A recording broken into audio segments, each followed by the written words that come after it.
Эзгүй арал дээр 7 Япон бүсгүйтэй 8 жил амьдарсан Солонгос эрийн дүүх. 1940-од онд Номхон далайд адал явдалт киноны зохиол шиг гайхалтай түүх болжээ.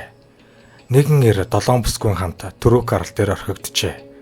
Гадаад ертөнцтэй холбоогүй арлаас явах боломжгүй байсан тул тэд 8 жил хамт амьдарч энэ хугацаанд 27 хүүхэдтэй болсон сонирхолтой түүхийг хүргэе. Pearl Harbor руу дайрсны дараа Америкийн нэгдсэн улс Японд дайн зарлаж дэлхийн 2 дугаар дайнд орсон. Америкийн Түрүүк арал руу хийсэн цохилт нь сүрэлд хүргэсэн. 1944 оны 2 дугаар сарын 17-ноос 18-ны хооронд Номхон далайд дайны оргил үед Америкийн цэргийнхэн Түрүүк арлууд руу гинэт хүчтэй агаарын цохилт өгсөн. Энэ арал нь Японы эзэн хааны тэнгисийн цэргийн хүчинд стратегийн ач холбогдолтой байсан ба Японы хамгийн том тэнгисийн цэргийн баазуудын нэг нь энд байрладаг байсан бөгөөд энэ нь Америкийн Pearl Harbor-тай харьцуулшгүй ач холбогдолтой байв. Япончууд Микронези дахь тэнгисийн цэргийн үйл ажиллагаагаа эндээс зохицуулдаг байжээ. Довтлогооны үеэр Түрүүк арал дээр 40,000 гаруй Япон цэрэг, 500 совилогч, 400 орчим солонгос ажилчин, цэргийн албан хаагчд болон тэдэнд үйлчлэгээ үзүүлдэг өөр орны олон эмэгтэйчүүд байсан байна.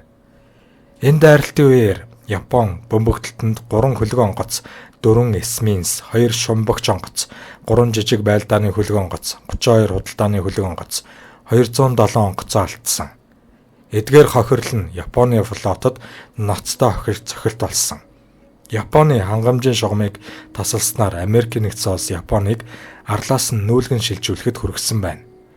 Гэсэн хэдий ч ухрах замбраагүй байдлын үеэр Японы командлал арал дээр байсан Ким Йонг Гил гэдэг солонгос ажилчин болон 7 Япон эмэгтэйг мартжээ.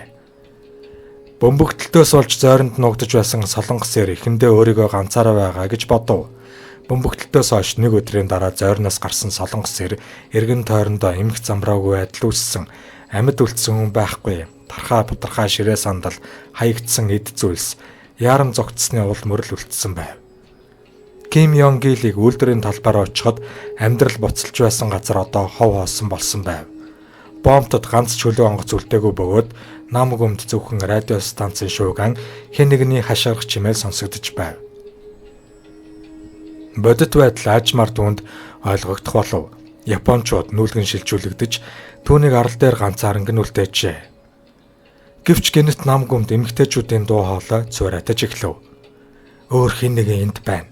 Би ганцаараа биш юм байна гэсэн бодол толгойд нь зурс хийв. Найдвартайсан Ким Йонг Гил дуу чимээ гарсан зүгээр үгүй. Тэрбээр 7 Япон эмэгтэйг олж харав. Тэднийг нүүлгэн шилжүүлэлтийн үеэр өөрчлөх нь мартсан байв. Тэд бие рүүгээ чимээг өхөн харав. Тэгээд эмэгтэйчүүд уйлж эхлэв. Тэд ижил хэлээр ярьдаггүй ч биеийн хэл нь үгсийг орлож байв. Тэд тэрвэрлдэж бие биенийхээ нуруунд дээр илж өөрсдөө тайвшруулахыг хичээв. Нулимс нь хатаж дуусахад тэд тайвширчээ. Тэрбээр босод амьд үлдсэн хүмүүсийг хайхаар явсан боловч хэнийг ч олоогүй тул тэд үнэхээр ганцаараа байгааг ойлгов. Энэ нь одоо тэр зөвхөн өөрийнхөө төдийгүй ойр хавьд байгаа хүмүүсийг ч халамжлах ёстой гэсэн үг юм. Арал дээр амьд үлдэхийн төлөөх тэмцэл Каролин арлуудын зүүн хэсэгт орших Түрүүк арлууд нь халуун орны дулаан уур амьсгалтай. Эндхийн жилийн дундаж температур 26 градус бөгөөд байгаль арлын орсон согчдод жимс далайн хоолоор өгөөмөр ханддаг газар юм. Далайн усанд загас сам хорхой барих нь тийм ч хэцүү биш бөгөөд энэ нь хөлөг онгоцны сүрлийн дараач амьд үлдэхийг хичээсэн хүнд хялбар арга юм.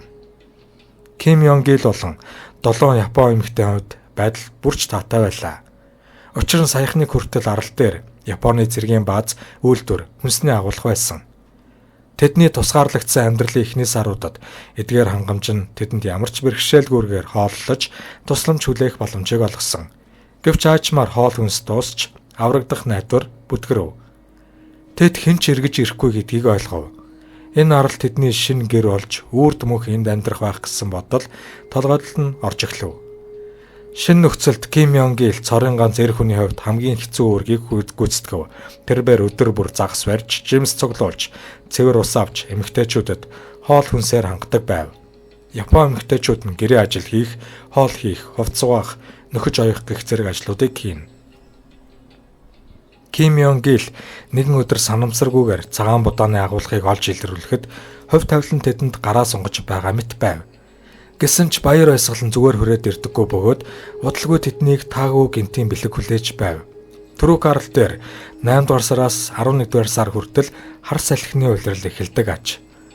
Хүчтэй шуур гарал дээрх модыг үндсээр нь буулгаж, хуучин цэргийн барилгуудыг балгас болгон хувиргав. Тэдний амьдрахад ашиглаж байсан майхнууд норж, шинэ овоохоо барих бүх хариуцлага Ким Йонг Илийн мөрөн дээр буужээ. Цаг хугацаа өнгөрөхөд түүний бие бялдрын хүч чадал, төсвөр төвчээр дасан цогцох чадвар нь түүнийг зөвхөн бүсгүүчүүдийн хамгаалагч төдийгүй бодит удирдагч болгосон байна. Соёл иргэншлээс хол тусгаарлагдсан тэрбээр 7 эмэгтэй амьдралаас хамааралтай хүн болжээ. Японы эмэгтэйчүүд Ким Йонг Илийг зөвхөн хамгаалагч төдийгүй бишрэн шүтэх хүн гэж харж эхэлсэн байна. Тэд түүнтэй хамт аюулгүй байдлыг мэдэрч тэр тэднийг аливаа бэрхшээлээс гаргана гэдэгт итгэлтэй байв. Аажмаар эмэгтэйчүүд түүнд улам бүр романтик сонирхол үзүүлж эхлэв. Харилцаа холбоог сайжруулахын тулд Япон эмэгтэйчүүд түүнд Япон хэлийг зааж эхлэв. Тэрбээр Японы үйлдвэрт ажилладаг байсан тул зарим хэллэгийг мэддэг байсан ч хэлний мэдлэг нь бүрэн харилцахад хангалтгүй хэвээр байв. Эхэнтээ тэр бие даасан үгсийг цээлжилдэг байсан ч цаг хугацаа өнгөрөхөд тэрбээр Япон хэлийг маш сайн эзэмшсэн тул өдөр тутмын яриа өрнүүлж чаддаг байв. Ийм нөхцөлд ихэвчлэн тусгаарлагдмал амьдрахаас өөр аргагүй болсон хүмүүсийн хооронд харилцаа холбоо эхэлсэн. Удалгүй Ким Йонг Ил нэгэн зэрэг 7 эмэгтэйн бодит нөхөр болжээ. Зөрчилдөн атаархлаас зайлсхийхийн тулд тэрбээр тэдний амьдралын нөхцөл байдлын талаар тэдэнтэй хамт ярилцаж бүгд түүнийг эхнэр бүртэйгээ ээлжлэн хоногддог байдлаар тохиролцов. Ийм байдлаар 8 жил өнгөрөв. Энэ хугацаанд арал дээр 27 хүүхэд мэндэлжээ. Эмэгтэйчүүд үүрэг хариуцлагаа өөр хоорондоо хуваарлдаг байв. Зарим нь загасчлах, газар тариалан эрхэлж, зарим нь хоол хийж, хувцс угааж, зарим нь хүүхдүүдийг асардаг байв. Тусгаар тогтносон амьдрал тэдний хувьд аз жаргалаа олсон шинэ амьдралын хэв маяг болжээ. Дайны дараа яагаад эдгээр арлууд руу хинч буцаж ирээгүй юм бэ гэж үү? 1945 онд Япон бууж өгсөний дараа түрүүг арлууд нь номхон далайн арлуудын итгэмжлэгдсэн нутаг дэвсгэрийн нэг хэсэг болж Америкийн нэгдсэн улсын мэдэлд орж ямар ч зорилгоор ашиглагдаагүй. Америкчууд 1953 он хүртэл эдгээр арлуудад нэг их анхаарал хандуулаагүй. Нэмж дуртахад эдгээр арлууд нь номхон далайн аслагдсан хэсэгт далайн худалдааны гол замуудаас хол байрладаг байв. Дайны дараа тэдгээр нь цэргийн болон эдийн засгийн ямар ч ашиг сонирхолгүй байсан тул цөөн тооны хөлөг онгоц тэднийг зорьсон. Үүнээс болж иргэдээр амьд үлдсэн хэсэг хүмүүс түрүүг арлуудын нэгэнд удаан хугацаанд амьдарч байсан. Гэсэн хэдий ч хөрс зэрэгэлдээ арлууд дээр тус бүлэглэлтэй ямар ч холбоогүй хэд хэдэн арлын овог аймагуд байсан. 1953 оны ихээр арлын дэрвдүүр өнгөрч явсан Америкийн цэргийн хөлөг онгоц цагаан даавуугаар дохио өгч даллаж байгаа Ким Йонг Илийг олж харжээ. Хөлөг онгоц газардаж 7 эмэгтэй олон хүүхдийн дунд 8 жил эзгүй арал дээр амьдарсан эрийг харж байгаагаа мэдээд энэ түүх тэр даруй Япон Солонгост дараа нь Аз даяар шуугиан тарьсан юм. Ким Йонг Илийг өмнөд Солонгос руу буцаан түүний эхнэрүүд олон хүүхдүүдийг Япон руу илгээжээ. Хэсэг хугацааны дараа тэрбээр гэр бүлээ санаж хайртай хүмүүсээ Японы элчин сайдын яамаар дамжуулан олохыг хичээжээ. Түүний хуучин 5 эхнэр дахин гэрлэж зарим хүүхдүүдийг нь асрамжийн газар төгсөн тогтоогдчихэ. Хүүхдүүдээ өргөжлүүлэн өсгөж байсан 2хан эмэгтэй л Ким Йонг Илтэй дахин нэгдэж өмнөд Солонгост түүн дээр ирэхээр шийджээ. 1979 онд Ким Йонг Ил өвчнөй улмаас нас оржээ. Түүний чандрыг хувь заяанд нь гол үүрэг гүйцэтгэсэн 3 газарт тараасан нь Япон, өмнөд Солонгос. Тэр 8 мартагдшгүй жилийн өнгөрөөсөн түрүүг гарал байлаа.